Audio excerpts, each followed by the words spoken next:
Okay students, हम लोग पढ़ते हैं simple AC circuit. Simple AC circuit में पहला हम लोग ये देखते हैं कि एसी का सोर्स तो हमने लगा रखा है, लेकिन उसके सामने हमने रेसिस्टर को डाला। तो AC circuit with R only, resistor है सिर्फ इसमें, एसी सोर्स है सिर्फ रेसिस्टर है।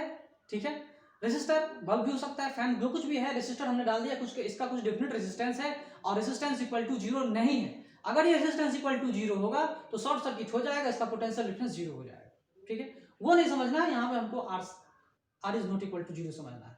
तो यहाँ देखिए किरचॉफ लूप लॉ का यूज करोगे या कुछ भी करो करके देखोगे, पैरेलल कॉम्बिनेशन का भी यूज करके देखोगे, देखोगे कि ईएमएफ का सोर्स जो एसी सोर्स है ना, एसी सोर्स के जितनी पोटेंशियल डिफरेंस है या एसी का जितना ईएमएफ है किसी भी टाइम पर, उतना ही किसके अक्रॉस हमने लगाया है, रेसिस्टर के पैरेलल में लगाया है। किसके अक्रॉस लगाया हमने, रेसिस्टर के पैरेलल में लगाया है। तो जो ईएमएफ है इसके अक्रॉस वो रेसिस्टर के अक्रॉस हमेशा रहेगा। Both are in parallel condition, बहुत जगह पैरेलल कंडीशन में रहेंगे तो इसके अक्रॉस और इसके अक्रॉस, दोनों के अक्रॉस सेम पोटेंशियल डिफरेंस होगा। ठीक है, तो इस एसी सोर्स में इंस्टेंटेनियस ईएमएफ कितना है, तो ई है, E is equal to E naught sine omega t, या इसको लिख सकते थे v is equal to V naught sine omega t, ये भी लिख सकते थे, कोई दिक्कत नहीं है। अगर आप वी नॉट लिखना चाहो तो भी लिख सकते हो, कोई दिक्कत नहीं है। अगर मैं इसके अक्रॉस पोटेंशियल डिफरेंस बता दूं तो that is equal to V naught sine omega t. तो ये जो वी नॉट है क्या है, पिक करंट है, क्या ये, सॉरी पिक वोल्टेज है, पिक ईएमएफ है। ठीक है, क्या है, पिक ईएमएफ। ठीक है, पिक ईएमएफ है। तो अगर ये पिक ईएमएफ इन दोनों के अक्रॉस में पैरेलल में कंबाइन करके हमने रखा है तो कहानी क्या हो रहा है वो देखिए। दोनों पैरेलल कंडीशन में है, दोनों पैरेलल कंडीशन में है तो V इज इक्वल टू क्या, I R, where I is the instantaneous current. तो I अगर इंस्टेंटेनियस करंट है तो V को हम लोग क्या लिख सकते हैं, V naught sine omega t, that is equal to I into R. ठीक है, तो यहां पर करंट की हम बात करें, करंट जो है वो कितना है, V naught by R sine omega t, ये हम लिख सकते हैं। और इस चीज को आप लोग याद रखिएगा कि ये जो हमने सोर्स रखा है साइन ओमेगा टी है, इसको आप कॉस ओमेगा टी भी समझ के बना सकते हो, कोई दिक्कत नहीं है।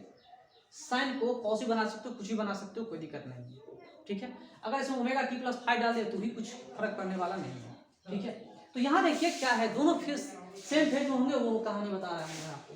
ठीक है, तो I is equal to V naught by R, इसको हम क्या लिख सकते हैं, I naught sine omega T लिख सकते हैं ना, जहां पर आई नोट की वैल्यू कितनी है, that is equal to V naught by R, इतनी वैल्यू आ रही है। ठीक है, देख लीजिए।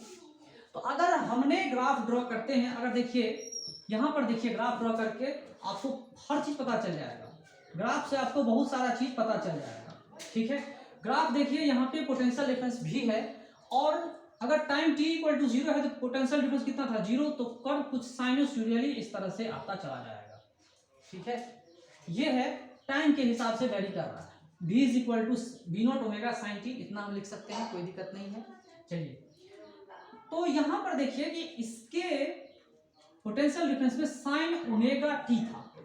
ठीक है, करंट में देखिए साइन ओमेगा टी आ रहा है, एंगल भी उतना ही आ रहा है, इसकी एंगल भी इतनी ही आ रहा है, साइन भी सेम है। तो इस हिसाब से करंट और वोल्टेज दोनों सेम फेज में है। दोनों सेम फेज का मतलब क्या है कि V and I in same phase, ये दोनों क्या है, सेम फेज में है। सेम फेज का मतलब क्या होता है ये समझिए, सेम फेज का मतलब ये होता है कि इनके बीच में फेज डिफरेंस जीरो है, इनके बीच में फेज डिफरेंस क्या है, phase difference zero, phase difference zero. ठीक है, ये अपने आप में बहुत कुछ बता रहा है, जब तक डिफरेंस जीरो नहीं है दोनों का सेम फेज हो ही नहीं सकता। ठीक है, दोनों का सेम फेज है, मतलब फेज डिफरेंस इन दोनों का जीरो है। तो इसी कर्व को हम लोग क्या कर सकते हैं, और छोटा सा यहाँ देखिए करंट की बात करते हैं, V naught by R, R की कुछ ना कुछ वैल्यू है भाई, आर की कुछ ना कुछ वैल्यू है, अगर ये आई जो है आर अगर ग्रेटर देन वन है, अगर ग्रेटर देन वन है तो क्या होगा, इसकी ग्राफ जो है सो नीचे आ जाएगी, कुछ इस तरह से करंट की आ जाएगी, है ना, कुछ इस तरह से ग्राफ चलता चला जाएगा। तो ये जो छोटा वाला ग्राफ बना करंट का बना, ठीक है, करंट का बना।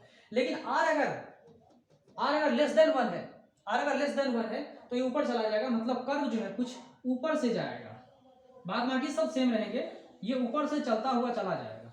इस तरह से ग्राफ पे डिपेंड करता है। लेकिन ये जो इक्वेशन बता रहा है, ये एसी सर्किट में रेसिस्टर जो बता रहा है, इसमें क्लियर कट आपको पता चल गया होगा कि एसी में जो ईएमएफ का सोर्स है, उसका ईएमएफ और जो सर्किट में करंट फ्लो हो रहा है, वो दोनों सेम फेज में है, सेम फेज में है।